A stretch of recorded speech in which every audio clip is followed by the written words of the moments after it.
और वेद बताते हैं परमात्मा घोर पाप विनाश कर दे। तो इससे सिद्ध है आपको वो परमात्मा मिला नहीं है जिसकी तरफ वेद संकेत करते हैं।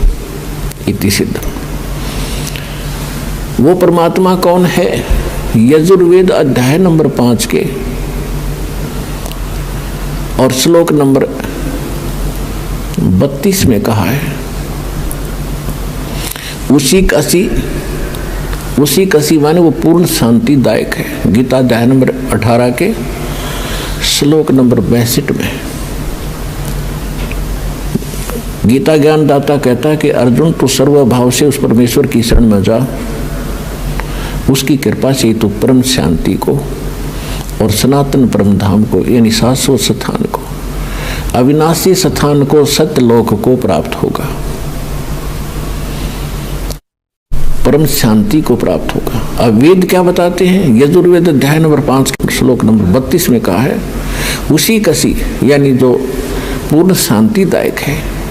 कबीर असी, वो कबीर है, वो कबीर परमात्मा है। वेदों में उसको कबीर देव कहते हैं, हम उसको कबीर साहब कहते हैं, और कुरान शरीफ में उसको अल्लाहू अकबर कहा है। वो कबीर असी बमभारी असी, वो कबीर परमात्मा है जो बमभारी माने बंधनों का, अरी माने शत्रु, जो बंधनों का शत्रु है। अंगारी असी, जो पाप नाशक है, पापों का शत्रु। अग माने पाप, अरी माने शत्रु, जो पापों का शत्रु है, जो पाप नाशक है। और बमभारी जो कर्म बंधनों, जो हमारे, क्योंकि हम संस्कार से यहाँ फंसे हैं, हमारे संस्कार यहाँ पर हैं, तभी हम उन संस्कारों से जन्म मृत्यु में लगे हुए हैं। कभी किसी से हमारा संयोग है, किसी के हम पुत्र बन गए, किसी की पुत्री बन गए, किसी के पति बने, किसी की पत्नी बने। तो ये संस्कार हमारे जो हैं, इनके कारण हम बंद में हैं, और ये काल की बंद है, कैद है, बंदी गृह है। तो फिर परमात्मा खुद बताते हैं कि बंदी छोड़ हमारा नामम, अदर अमर है अस्थिर ठामम। अमर करूं सतलोक पठाऊं, ताते बंदी छोड़ कहाऊं। अमर करूं, तुम्हें यहाँ सदा के लिए सुखी कर दूंगा, जन्म मृत्यु से रहित कर दूंगा, तुम्हारे सब पापों का नाश करूंगा, सब संस्कार और बंधन यहाँ से समाप्त कर दूंगा, इसलिए मैं बंदी छोड़ कहलाता हूँ। अनंत कोट ब्रह्मांड में बंदी छोड़ कहाँ आए, सो तो एक कबीर हैं जो जननी जने नमाए। आदरणीय गरीबदास साहिब जी गांव छुरानी जिला झज्जर वाले हरियाणा वाले को परमात्मा मिले थे। 10 वर्ष की आयु थी तब उनकी। किसान के घर जन्म था, जाट जाति में खेतों में अपना पशु चरा रहे थे, गौवें चरा रहे थे। वहां परमात्मा आए सतलोक से, जैसा उनके नियम में है, अच्छी आत्माओं को मिलते हैं, उनको अपने ज्ञान से परिचित कराते हैं, सतलोक ले जाते हैं। सतलोक ले जाकर के आदरणीय गरीबदास साहिब जी को वापस छोड़ा, उनको मृत जान करके शमशान घाट पर रख दिया था, चिता के ऊपर रख दिया था। जब चिता के ऊपर वो सचेत हुए, उठ कर चले, तो उनको आभास हुआ कि सचमुच मैं कहीं और देश में गया था। अन्यथा वो सोच बैठते, घर पर स्वप्न होता तो सोचते मैं स्वप्न देखकर आया हूँ। घर में हाहाकार मचा था, रिश्तेदार इकट्ठे हो गए थे और उनको चिता के ऊपर रख दिया गया था। तब उनको सचमुच वो एकदम दृश्य सारे सत्य महसूस हुए, और परमात्मा ने उनके अंतःकरण में वो यथार्थ ज्ञान योग उनका खोल के और वो फीड कर दिया था, यथार्थ ज्ञान उनके अंदर भर दिया था। परमात्मा के ज्ञान से, परमात्मा के से प्राप्त दिव्य दृष्टि से गरीबदास साहिब जी ने फिर बताया,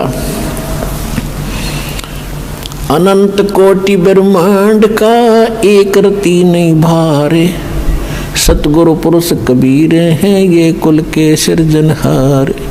यानी हमारे सदग्रंथ बताते हैं कबीर इज गॉड, आंखों देखा वो महापुरुष बताते हैं Kabir is God. Who Kabir, वो कौन कबीर? अनंत कोट ब्रह्मांड का एक रति नहीं भारे, सतगुरु पुरुष कबीर हैं ये कुल के सिरजनहारे। हम सुल्तानी नानक तारे दादू को उपदेश दिया, जात जुलाहा भेद न पाया वो काशी माहे कबीर हुआ। अब स्पष्ट भी कर दिया कि हु कबीर जो काशी में जाति जुलाहा धानक रूप में रहा करते थे वो है वो भगवान सिरजनार। हम सुल्तानी नानक तारे दादू को उपदेश दिया। गरीबदास साहिब जी कह रहे हैं कि मुझे और इब्राहिम सुल्तान अधम एक मुसलमान राजा था इराक देश का, उसको और आदरणीय दादू साहिब जी को, आदरणीय नानक साहिब जी को हम सुल्तानी नानक तारे और दादू को उपदेश दिया, जात चुलाहा भेद नहीं पाया वो काशी माहे कबीर हुआ। अब स्पष्ट कर रहे हैं गरीबदास साहिब जी कि मुझे पार किया, दादू साहिब जी को पार किया, नानक जी को पार किया। अब दादू साहिब जी को परमात्मा ऐसे ही मिले थे जैसे गरीबदास साहिब जी को मिले थे। 7 वर्ष की आयु थी, जंगल में बच्चों में खेल रहे थे। एक साधु संत यानी जिंदा महात्मा का रूप बनाकर परमात्मा वहां आए, बच्चों से एक बात की, दादू जी को वहां लेकर गए, आत्मा को सतलोक के अंदर ऊपर के सब ब्रह्मांड दिखाए। दादू जी 3 दिन और 3 रात तक बेहोश रहे, अचेत रहे। सारे नगर में हाहाकार मच गई, गांव के अंदर रिश्तेदार इकट्ठे हो गए, ना मर रहा है, ना जी रहा है, ना खा रहा है, ना पी रहा है, कोमा के अंदर चला गया। अब सांस चल रही है, मृत भी नहीं कह सकते। तीसरे दिन परमात्मा ने उनको आत्मा को वापस छोड़ दिया। तब उठकर उन्होंने कहा था, जिन मुझको निज नाम दिया सोए सतगुरु हमार, दादू दूसरा कोई नहीं ये कबीर सिरजनहार। उसके बाद नानक साहिब जी को भी परमात्मा मिले थे बेई नदी के ऊपर। सुल्तानपुर एक शहर है, अब पश्चिमी पाकिस्तान के अंदर है। पहले ज्वाइंट भारत था सारा ही। तो वहाँ वो नौकरी करते थे एक राजा के घर, नवाब के यहाँ मोदी खाने में। नानक जी प्रतिदिन स्नान करने के लिए जाते थे। जो सुल्तानपुर के साथ से एक नहर बह रही है, दरिया नदी, वहाँ एक घाट बना हुआ था, वहाँ स्नान करने जाते थे। वहाँ परमात्मा उनको 2 बार मिले। पहली बार तो वो अपने आप जैसे यहाँ काशी में रहते थे उस रूप में गए। दूसरी बार फिर वो जिंदा महात्मा के रूप में उनको उसी स्थान पर मिले। उनको दरिया के अंदर स्नान करने के लिए डुबकी लगाने की बहाना करके 3 दिन तक अदृश्य कर दिया। कहीं और स्थान पर उनके शरीर को रखकर सतलोक के अंदर लेकर गए। तीसरे दिन ऊपर के सब ब्रह्मांड और सब कुछ दिखाकर अपना सचखंड सतलोक उनको वापस छोड़ दिया।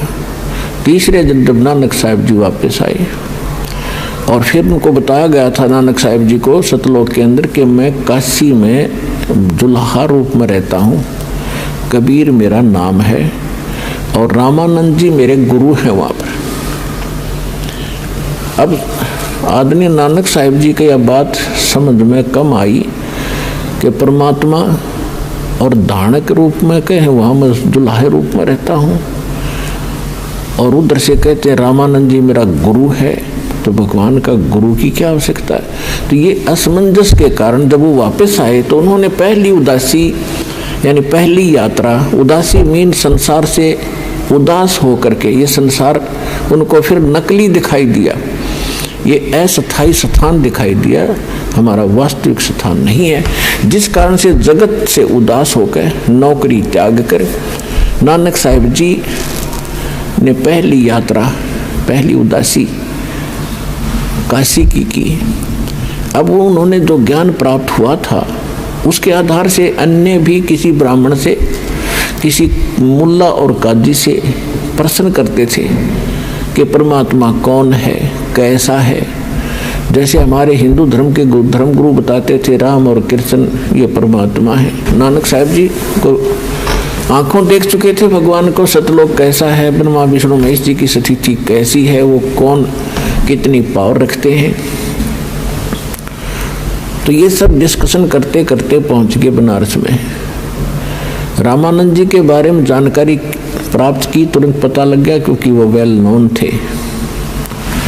वहाँ से जब पता चला कि आप, नानक साहब जी ने रामानंद जी से पूछा कि यहाँ कोई कबीर नाम के कोई दुल्हा धानक है। अब रामानंद जी की आंखों में आंसू आ गए, क्योंकि अब रामानंद जी की कथा को पूरा करेंगे थोड़ा सा हिंट में। अब रामानंद जी क्योंकि परमात्मा से परिचित हो चुके थे उनको, तो रामानंद जी ने एक सेवक भेज दिया नानक जी के साथ अपने आश्रम से, वहाँ जहाँ कबीर परमात्मा बैठकर जुलाहे का काम कर रहे थे, खड्डी में कपड़ा बुने थे। अब नानक जी को लेकर के वो सेवक यानी दास भगवानों का, और वहाँ पहुँचा जहाँ परमात्मा कपड़ा बुन रहे थे, अपने कुटिया में बैठे थे अपनी झोंपड़ी के सामने। अब उस बच्चे ने जाति प्रणाम किया, और उस जब नानक साहब जी ने देखा सामने कि ये तो वही है जो सचखंड में मैंने देखा था, तब उन्होंने आंखों में आंसू भर के कहा था, भाई सूरक मुलुक की वेश ए ठगवाड़ा ठगी देश। ये खरा सियाणा बहुता भार, ये धानक रूप रहा करता, लोगों धानक रूप रहा करता। आंखों में आंसू भर गए, भगवान को सचखंड में देखा, वही यहाँ बैठा धानक के रूप में, चरणों में गिर गए। और फिर परमात्मा ने कहा कि प्रथम मंत्र दिया, फिर कहा सतनाम आपको फिर देंगे, सतनाम बिना मोक्ष नहीं हो सकता। तो नानक साहब जी ने सचखंड में जो देखा था भगवान, वही देखा जब यहाँ पर, तो कहा था वाहे गुरु सतनाम श्री वाहे गुरु, यानी सतनाम मिले अरियो गुरु, वाह गुरु तेरी वाह गुरु, यानी धन्यवाद करते हुए कहा कर वाह वाह वाह भाई वाह, बड़ा यानी उत्तम वस्तु को, और साथ में धन्यवादात्मक जो है ये एक सामूहिक शब्द है, वाह वाह वाह गुरु, और सतनाम श्री वाहे गुरु। सतनाम, तो सतनाम दो अक्षर का, जिसमें एक ओम अक्षर है और एक और सांकेतिक है, जिनको सतनाम प्राप्त है उन बच्चों को पता है। तो सतनाम के बिना मोक्ष नहीं। सतनाम आज इस पृथ्वी पर दास के अतिरिक्त किसी के पास नहीं। अगर कोई इसको हटकर कोई दे भी रहा हो पढ़ के हमारी पुस्तक से, वो अधिकारी नहीं। एक ड्राइविंग लाइसेंस है गाड़ी चलाने का, यदि उसको भी कोई नकली बनवा रहा हो तो वो भी मौके में काम ना देगा, उसको सजा होगी। धोखा कितने दिन दे रखो, जिस दिन वो फंसेगा पकड़ा जाएगा उसी दिन उसकी सीधी सजा होगी।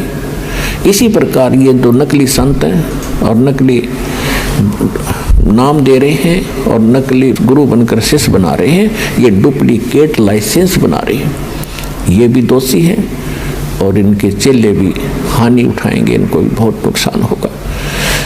तो दास का उद्देश्य ये है कि इनको सबको सतर्क करूं, सावधान हों। सरेआम टेलीविजन पर कहने लग रहे, पुस्तक बनाकर भेज दी, सीडी वगैरह बनाकर भेज रहे हैं भक्त, तो किस लिए? तो क्यों नहीं कोई सामने आ रहा? कोई तो कह रामपाल झूठ बोला है, और झूठ दो तो कोई कह दे झूठ बोला, सिद्ध करो एक बात को, झूठ सिद्ध कर दो, एक तो सिद्ध झूठ कर दो आप।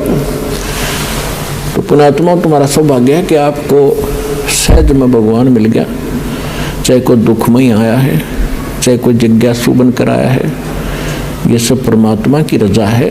भक्ति मुक्ति के दाता सतगुरु भटकत प्राण फिरंदा, उस साहिब के हुक्म बिना नी तरवर पाथे लंदा। उस परमात्मा की दया से ही आप यहाँ पर उपस्थित हुए। अब प्रसंग चल रहा है कि सिद्ध हो गया कि कबीर इज गॉड। ये कबीर परमात्मा है। कौन कबीर? जो काशी में धानक रूप में 120 वर्ष रही थी। अब वो परमात्मा कहते सोचल छिद्र मैं करूं अपने जन के काज, अपने भगत के लिए ना जाने में कितने प्रकार की लीलाएं करता हूँ। कभी कोई रूप बना लेता हूँ, कहीं कुछ रूप में बैठ जाता हूँ, कभी किसी रूप में, यानी उनको सतमार्ग बताने के लिए ही मैं प्रयत्नशील रहता हूँ। गोता मारूं स्वर्ग में जा बैठूं पाताले, कह कबीर ढूंढता फिरूं अपने हीरे मोती लाले। आप परमात्मा के हीरे मोती और लाल हो।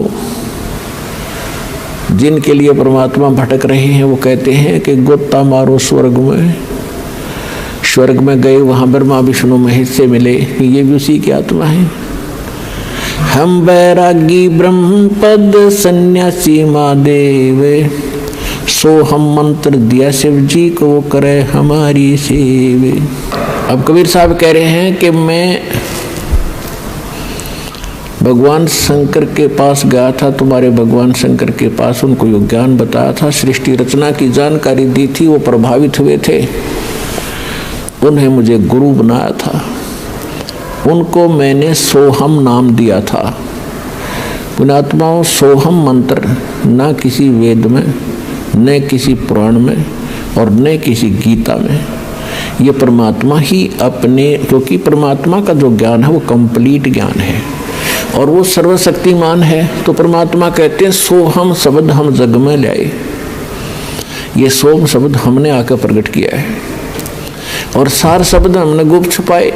सार शब्द तो अभी भी किसी के सामने नहीं दिया परमात्मा ने, इस दास पे कृपा करी या कुछ महापुरुष जो उनको सीधे मिले थे, आदरणीय धर्मदास साहिब जी, आदरणीय मुरुखदास साहिब जी, आदरणीय दादू साहिब जी, आदरणीय नानक साहिब जी, आदरणीय गरीबदास साहिब जी, गांव छुड़ानी जिला झज्जर हरियाणा वाले, आदरणीय गीसा दास साहिब जी, गांव खेकड़ा जिला बागपत उत्तर प्रदेश वाले, इन सब को परमात्मा सीधे मिले थे, सचखंड लेकर गए थे, सतलोक फिर वापस छोड़ा था और इनको ये नाम दिए थे।